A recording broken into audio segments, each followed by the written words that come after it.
অনুপ্রেরণার আরেক নাম থচব বিল্লাল ভাই। তিনি বর্তমানে দেশের নাম্বার ওয়ান কন্টেন্ট ক্রিয়েটর। তিনি আজ কুড়িগ্রাম ধল্লা সেতু পারে উত্তরবঙ্গের সকল কন্টেন্ট ক্রিয়েটরদের নিয়ে এক বিশাল মত বিনিময় সভায় অংশগ্রহণ করেন এবং তিনি উত্তরবঙ্গের সকল স্তরের জনগণকে বিভিন্ন প্রতিশ্রুতি দিয়ে যান। হ্যাঁ বন্ধুরা, আসুন সম্পূর্ণ খবর জেনে নিন টেক্সট রিপোর্টের বাকি অংশে। রাজনীতি প্রেক্ষাপটে আমরা সচরাচর দেখতে পাই লাল গোলাপের শুভেচ্ছা দিয়ে বরণ করে নেন নেতাকে। আজ দেখলাম ভিন্ন একটি প্রেক্ষাপট।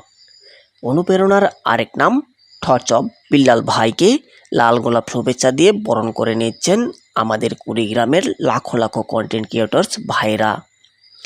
তিনি কুড়িগ্রামবাসীর অফুরন্ত ভালোবাসা পেয়ে বলেন, কুড়িগ্রাম আমাকে পাবেন যদি কুড়িগ্রামে বন্যা হয়। আমি জানি কুড়িগ্রামে প্রতি বছরই কম বেশি বন্যা হয়।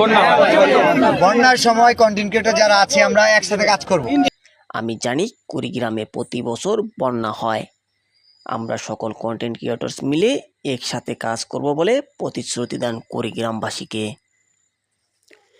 তিনি আরও বলেন, আমার পেজ থাকুক বা না থাকুক তাতে যায় আসে না, পুরো বাংলাদেশ আমাকে পাশে পাবে।